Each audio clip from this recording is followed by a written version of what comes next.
We cannot underestimate the importance of electric mobility to Volkswagen in their quest for world domination of the electric car market. They are throwing literally billions behind it in order to become that. And we've already seen and road tested the third pillar in what they call their people's car after the Beetle and the Golf, the ID.3.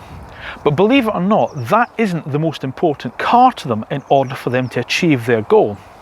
This one is the ID.4. Welcome to Auto EV.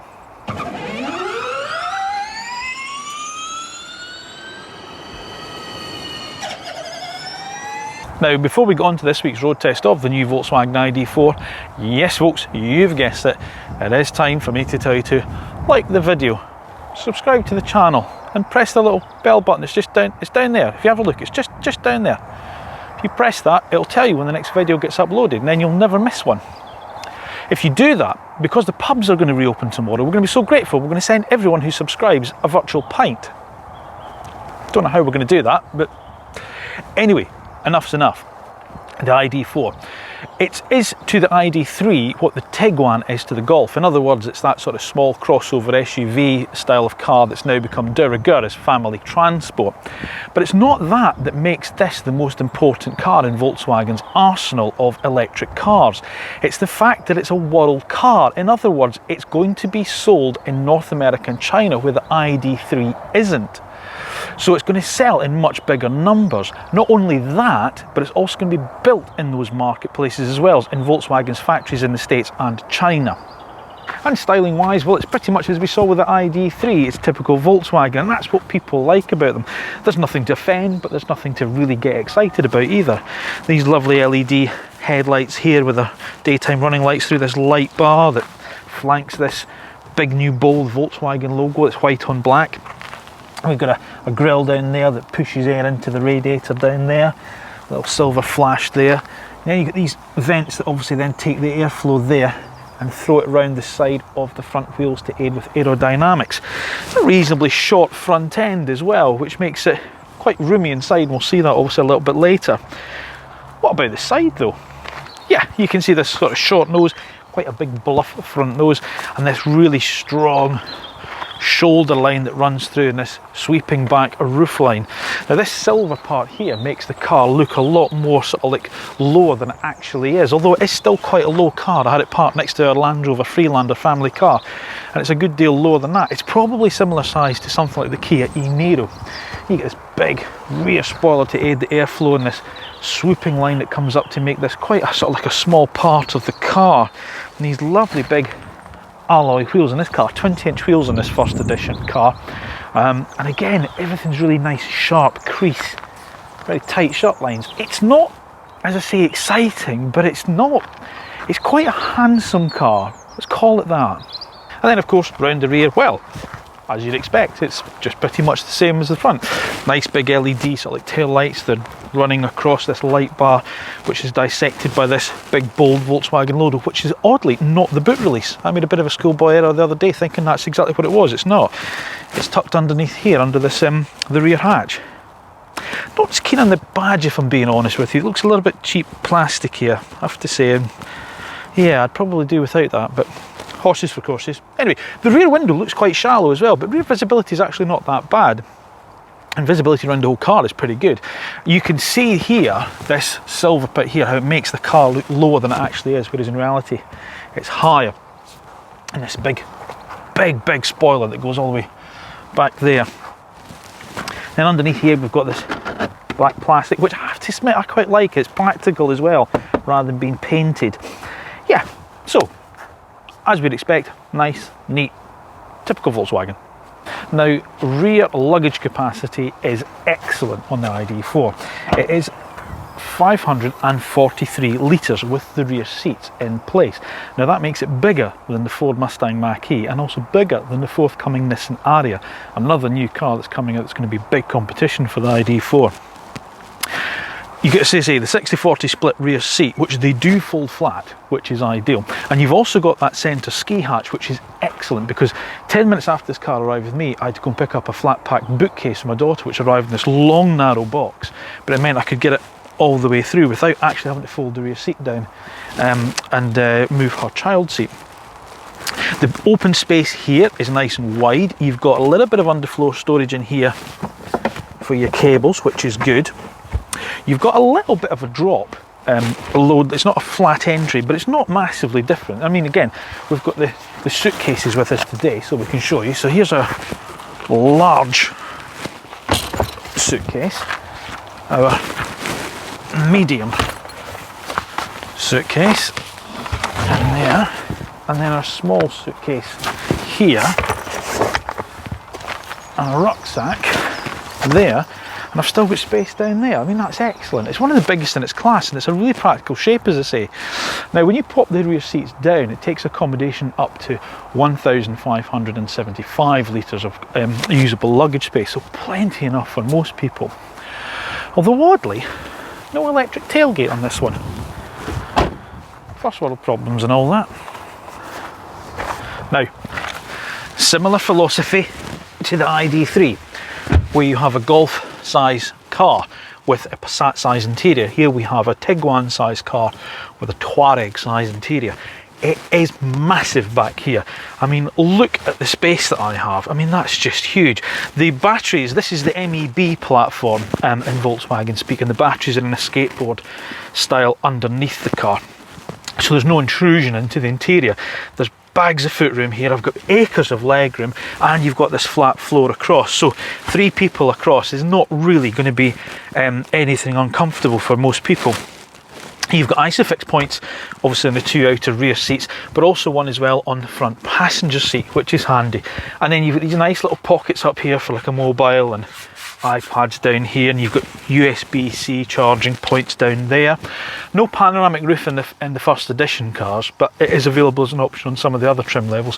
But there's certainly plenty of headroom for me. Now, in terms of oddment space, apart from these bits, the door bins are quite deep. You've probably got a good bottle of water in there, and you've also got folding armrests with cup holders, and like I said about the boot space earlier as well, that's your ski hatch into the rear. So yeah, I mean, this is an excellent family car. So the interior of the car is pretty much identical to the ID3, which, if you've watched our road test review of that car, means it's both good and bad.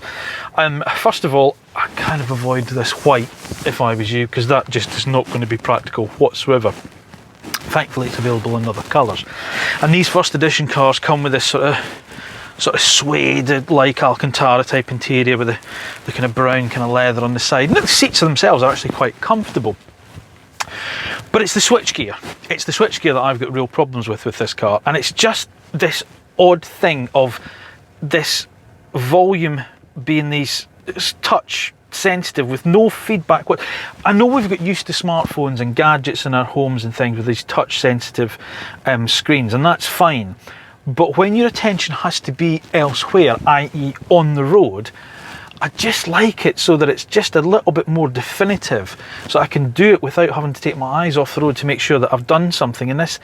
And it's weird, you've got this touch sensitive here which doesn't give any feedback whatsoever, but then on here we've got haptic feedback on the wheel. It's just a bit odd, and I don't quite understand why it has to be one or the other. Given how much investment Volkswagen have put into this car and into the ID range in full, I just find little things like that really annoying, that they've just not thought about that better. Anyway, away from that, going back to the actual cabin of the car, well, it's a brilliant as a family car. There is tons of space up here, really good range of adjustment of the seat, a steering wheel as well. The nice thing is when you adjust the steering wheel, wherever you put it, the little instrument binnacle goes with it, so it's attached like the BMW i3. I really like that, so it's always in a good view. The separate infotainment screen that's up here has got pretty much everything that you need to go through it, and again, it's all sort of touch sensitive and relatively easy to use. You do get Android Auto and Apple CarPlay as standard, which I must admit it tends to be my kind of default use, but everything's sort of controlled through here in terms of setting the car up. You've also got this ID light that comes across the top of the dashboard here. So on navigation, it sort of flows the way that you're supposed to go, and it's got a voice control, which never really worked for me, I have to say. When it pulses, obviously, when it's speaking to you, when you're asking it a command. But we'll ignore that for today if you don't mind. Big cup holders here. Loads of oddment space in here with these movable little spaces, dividers, which is great. You've got USB-C ports in here. You've got wireless charging for the mobile. I've got heated seats in this car. The buttons across on here again, like the ID3, you've got to press the rear before, and then the front. Sorry, the buttons. There's only 2 electric window switches, what I'm trying to say, and you press rear to make the rear ones work. Again, a bit odd. Why does it have to be a 2-stage thing? God, I could have got just 4 buttons. That would be great. The quality itself is okay. Again, it's like the ID3. There's a real kind of mixture. There's some areas of it. I mean, a soft touch on top of the dashboard here, but then kind of scratchy plastic down here, which is a little bit disappointing for Volkswagen. Although on saying that, it does all feel very well screwed together. And as I say, the equipment level that you do get on the cars is pretty high. So these initial ID4 cars are coming with the 77 kilowatt hour Pro Performance battery, which should, according to WLTP figures, give a range of around about 310 miles. So in reality, that's probably 250 to 270, depending on your usage. So that's bang on par with the Kia e-Niro, which is more than adequate. You are going to soon be able to get a 52 kilowatt hour pure battery, however, but that will drop the range to around about 210 miles to WLTP figure. So again, probably sub 200 miles in reality. Charging this car is done through CCS charging. It will take a rapid charge up to 125 kilowatts, and if you have that ability, then it will go to 80% capacity from 0 in 38 minutes. From a 7 kilowatt home wall box, you're going to be charging from empty to full in 11 hours. So how does the ID4 drive? Well, with the 77 kilowatt hour battery, the car develops 204 PS, so around about 200 brake horsepower in old money. When the 52 kilowatt hour battery cars come online, they will be able to be had in one of 2 power variants, either 148 PS or 170 PS. There's also going to be a slightly higher powered variant than the 204 PS car, possibly with dual motors, so in other words 4-wheel drive, but think of that more for on-road performance rather than off-road ability. But it's this car that we've got here just now, so it's rear drive, so the motor's mounted out at the back. And it also has a very, very low centre of gravity because the MEB platform has all the batteries slung underneath, like in a skateboard style. And it also has a 50-50 weight distribution. So it's all adding up to be something quite good. And performance is okay. It's 0 to 60 time is 8.5 seconds. It's limited in top speed to 99 miles an hour. Not that really that matters. The steering has a nice sort of feel to it. I've got a nice driving position, as I said earlier, and the steering's got nice weight behind it, so it should be all right, shouldn't it? You'd think. You see, the car has a couple of little chinks in its armour, unfortunately. And one of the things that I've noticed with it is the suspension. Now, it's not uncomfortable, that's not what I mean, but the noise from it is really noticeable.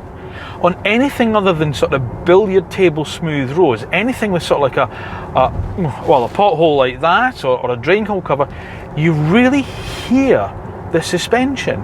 It's odd. It's not as refined as I really thought it was going to be, and that's slightly disappointing. I just can't quite put my finger on it. And of course, as we've said before, with electric cars, because there's no engine noise, all these other ambient noises, well, they're more prominent. You notice them more. So wind noise, road noise, tyre noise. It's got quite a bit of tyre noise as well. I mean, it's on 20-inch wheels, so there is a little bit of tyre noise. And I don't remember it being as loud in the ID3. And I certainly don't remember the suspension, being sort of like as prominently vocal, if you will, in the ID3. Maybe it's because obviously there's quite a large amount of interior space, so there's a lot of space for the noise to be echoed around. Perhaps that's it, I don't know. But one thing's for sure, it's not as refined as it should be. Then we go on to the other Achilles heel with the car, which is its brakes. For some reason, Volkswagen have fitted drums at the rear. Now I think that's quite odd on a modern day car, especially one at this cost, £40,000, and it's got drums at the rear. When looking at the spec sheet as well, Volkswagen said that the shoes should last the life of the car, and they're sealed units.